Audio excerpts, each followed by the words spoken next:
Electronic parking brake made easy. We don't need a scan tool. We don't need service mode. We don't need a power probe. We need none of that. And I'm going to show you guys exactly how to do it. Before we get into that, let's set the record straight. Now, you can put this vehicle in service mode. This is a 2019 Toyota RAV4. However, if you are going to put it in service mode, make sure you're going to get this thing done quick, because sometimes they time out, and when they time out, they will set a code in the electronic parking brake control module. The other method that a lot of people say to do is to unplug the plug here and add a 12-volt supply. Now, you can do that, but I do not recommend doing that if you're an average guy and you have no access to a scan tool, because in most cases when you unplug this, it will set a code in the electronic parking brake control module, and then you are going to need a scan tool to clear that, because once you set the code, it is rendered useless, my friends. So with that said, I'm going to show you guys the fastest and easiest way to get any electronic parking brake control module done. I don't care if it's on a BMW or Mercedes, an Audi, it does not matter. It is the same procedure for all of them. And what we're going to do is we're going to disconnect the 2 bolts that are tying the motor to the actual caliper. Now, you might say to yourself, well, why are you going to do that? You're going to disturb the seal. Wrong. By us pulling this off, this gives us a chance to check to make sure that there is nothing leaking from the back of the caliper itself. And at the same time, we get to put a little bit of grease to revitalize the seal. We'll get right into that now. So let's go ahead and let's remove these 2 screws. All right, let's get right to removing. So it's a very simple procedure. Don't be afraid.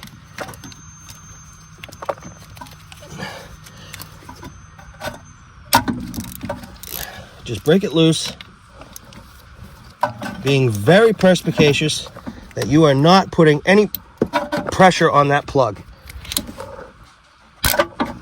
There it is. Now let's go ahead and back those all the way out.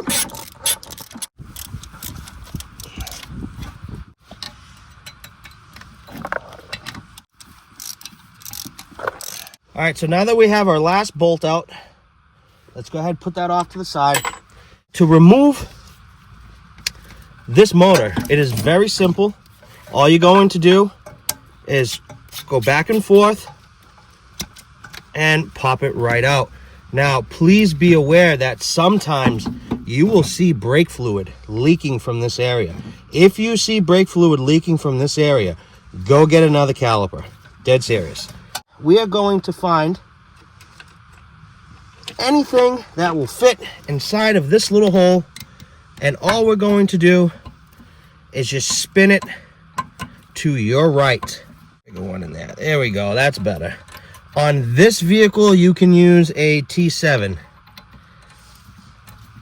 Go ahead, spin it to the right until it stops.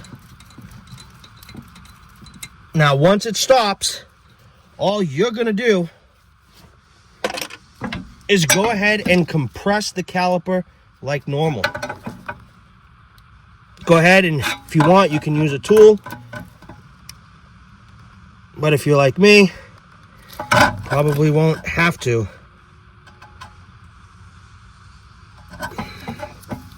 At the same time, make sure that the boot does not bubble over. So go ahead, use your tool and compress. Slow. Go nice and slow. Slower the better. Awesome. And that's what it should look like. And now what you're going to do is put a little bit of grease.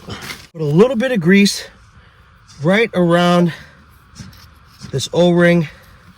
And what this is going to do, it is going to keep it from drying out. It will help it tremendously. So now, to put this all back together, very simple procedure.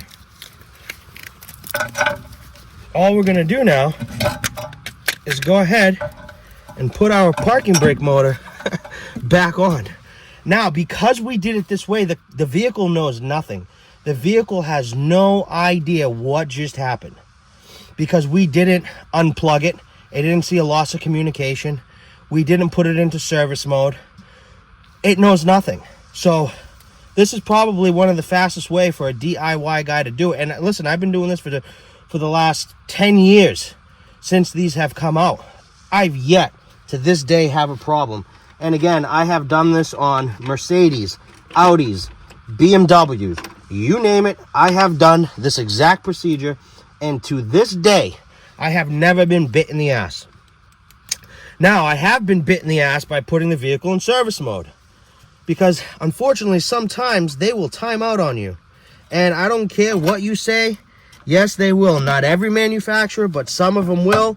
And I'll tell you what, I don't know what car you're driving, so I can't tell you.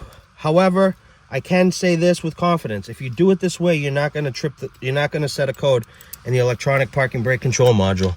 To the people in the comment section who are going to try to discredit this method, you're discrediting this method most likely because you're an angry shop tech and you don't want this information getting out there. Change my mind. Because 90% of the hate that comes in typically comes from automotive shop techs. I would be upset too if I was them, you know, being in a shop for 40 hours and only getting paid for 35 or 40. You know, it sucks. I get it. I was there. But there's no need to come and on me because I'm trying to help somebody save a buck. And listen, there's nothing stopping you from grabbing a van, putting your tools in there, and making real money. So, all right, so now that this is done, we can go right to replacing the rotor and servicing the caliper like normal, put our pads, and then go ahead and put it all back together. That simple, guys. All right, if you guys found this video useful, go ahead, smash that like button, subscribe, and like, follow, and share if you're on Facebook.